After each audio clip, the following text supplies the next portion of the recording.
Yes, the mental aspect is like the biggest part of anything. I say sports is usually 80-20, 80% mental for sure, 20% physical body. Like you just gotta have, like some guys just 7 feet tall or just 6'7", like they're just blessed to be that. But you can be all that, but not have the mental frame. Like you're just nothing. Basically, you're just another big body walking around. So the mental aspect is huge. You gotta have the confidence. You gotta have the mental durability, the endurance. All that comes into play straight mental. You tell yourself you can't do it. You can't. If you quitting or you're tired, then obviously your body's gonna shut down. Or if you're constantly feeding yourself, I can keep going. I can keep doing it. I can keep doing it. Obviously, when you finish, you're like, oh, I did it. Like I told myself I could do it, and I did it.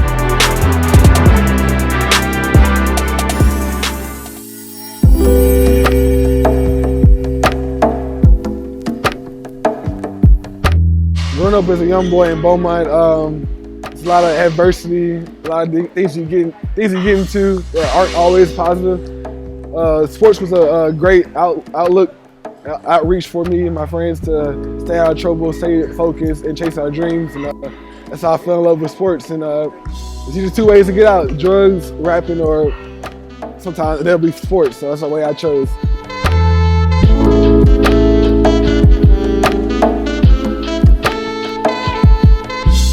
NFL has been my dream since I was like maybe 2 years old. And since I seen it on TV, I always wanted to play football on TV for everybody to see.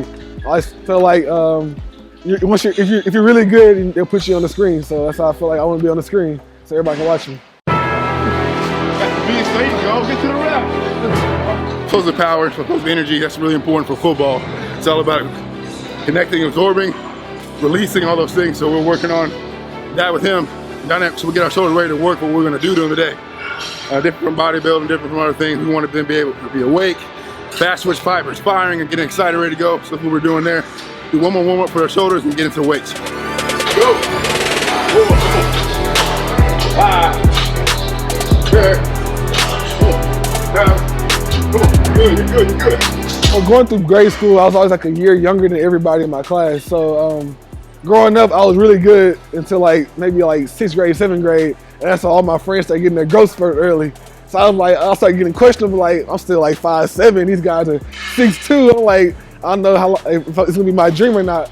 I'm like, I gotta be a running back, because I'm short. I was like, I guess I gotta be a running back. And then not until my sophomore, junior year, going to my junior year by summertime, I grew to 6'2" out of nowhere. I was like, shit, God gave me a gift. So I just stayed focused on working a little bit harder, and dreams came true.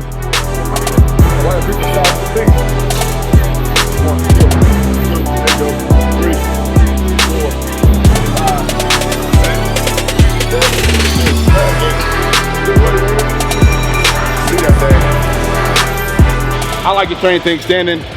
Posterior chain gets kind of challenged too as well. So it's great. Try not to sit down. You try not to lay on our backs too much, because that's not how you play ball. You play ball on your feet, upright and ready to go. 8, that's it, come on. 9, there you go, 1 more. 10, come on, 5 more, come on. 9, 10, come on. 4, come on. There you go, 5. 20 seconds.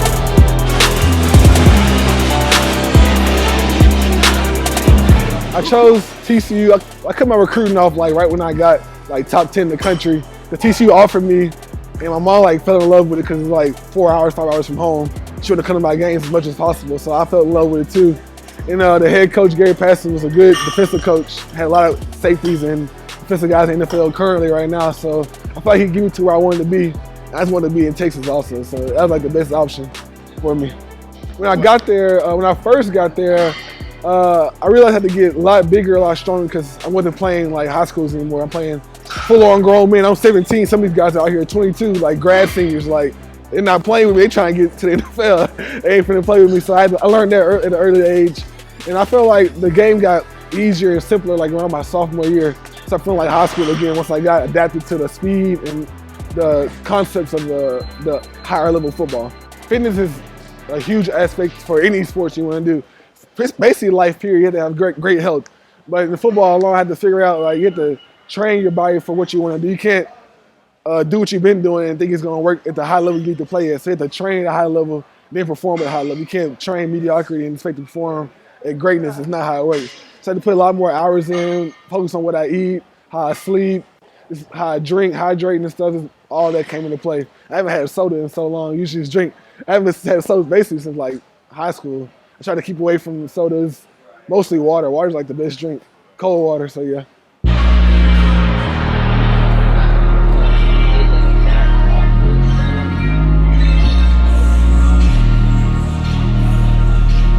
I always like question myself, ask myself like, why not? Like, why not me?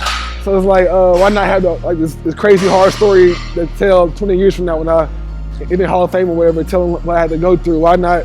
You know, I had ACL surgeries and stuff like that. That's hard to get, basically, having the ACL surgery. And I had it twice, and why not just lay down? Why not quit? So, because I want to be great, I want to do this for my kids and like my future. So that's why I push myself for why not? Why not be me? Why not be the example?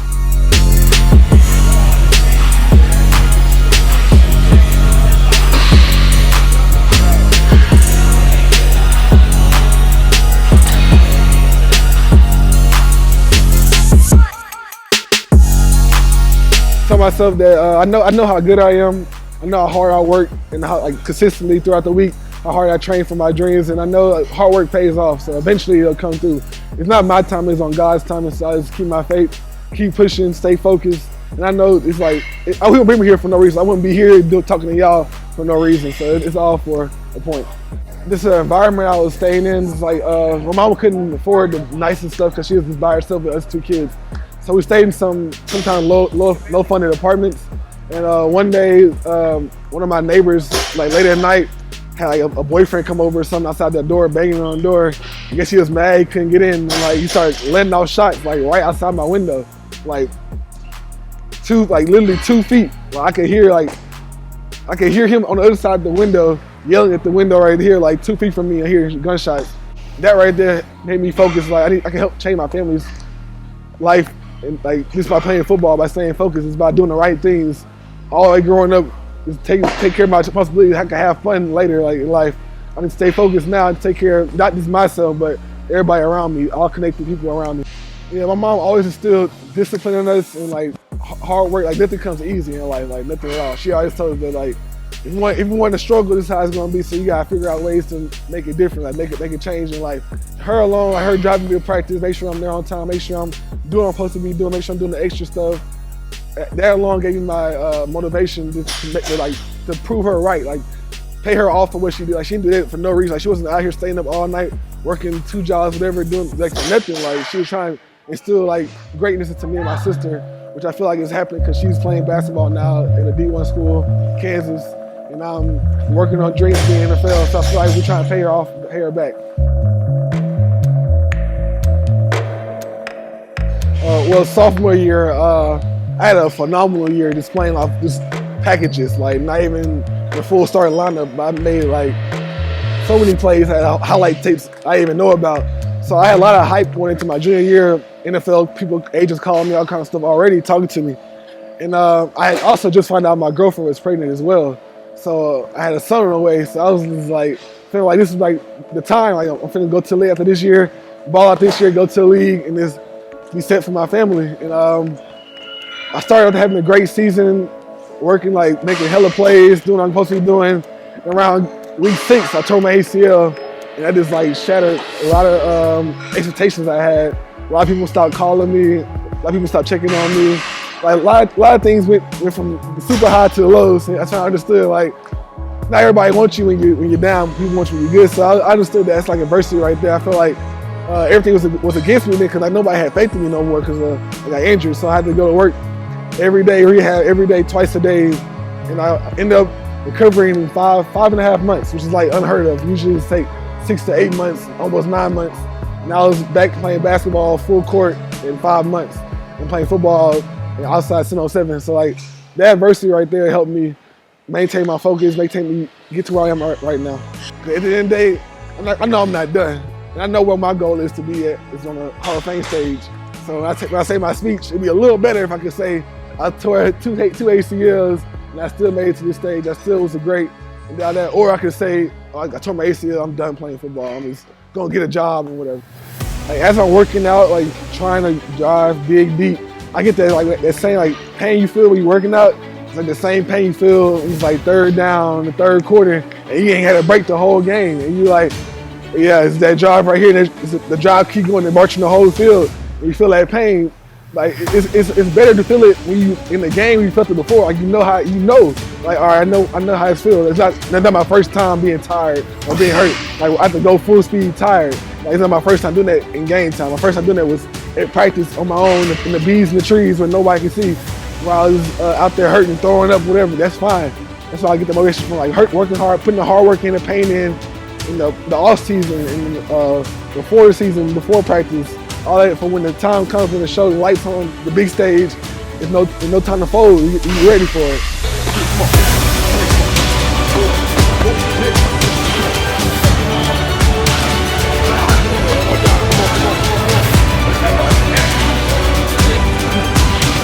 Every day we knew at 4 o'clock we're gonna go die out there in that sun. I could pass out, you never know what could happen, but you already know. So to get your mind right, ready, prepare yourself mentally so you can be stronger when you go out there. Cause you already go out there thinking, I ain't gonna make it today, or it's gonna be a hard day, or this team's pretty good, they're really big, or this job might not get it, or this like that. You come in negative, you already lost, you already defeated the purpose. Well, like me, if I'm thinking like, I might not get to the NFL, like they already got who they wanted. It's not how it works. That's how you bring negative energy. Yes, the mental aspect is like the biggest part of anything. Like I say sports is usually 80-20. Or 80-20, like 80% mental for sure. 20% physical body. Like you just gotta have, like some guys just 7 feet tall or just 6'7", like they're just blessed to be that. But you could be all that but not have the mental frame. You're just nothing. Basically, you're just another big body walking around. So the mental aspect is huge. You gotta have the confidence. You gotta have the mental durability, the endurance. All that comes into play straight mental. You tell yourself you can't do it, you can't. If you quitting or you're tired, then obviously your body's gonna shut down. If you're constantly feeding yourself, I can keep going, I can keep doing it, I can keep doing it. Obviously, when you finish, you're like, oh, I did it. Like I told myself I would do it, and I did it. That's how I figured it out in my life. Like that's how I learned. Like I didn't know at first that's how it's gonna be, but I learned over time as fighting adversity. Obviously, my ACL surgeries and other stuff that your life. You just keep going, keep going, keep going. It's happen to fall your way eventually. Like keep from the court, head to tail. Eventually, you don't get head. Sometimes. One or two later, you'll hit the head. That's how you find your peak or your lowest point. That's how you find who you are. You gotta figure out. You gotta take yourself to those extremes to know if you're built for it, if you're ready for it, if you know who you are. That's the honest truth right there. Like the classic question: the glass half empty or half full? So that's like, how do you view it? It's always half full. It's almost to the top every time. Just need a little bit more. That's all I need. That's how I feel every time. It's a little bit more. I'm almost there.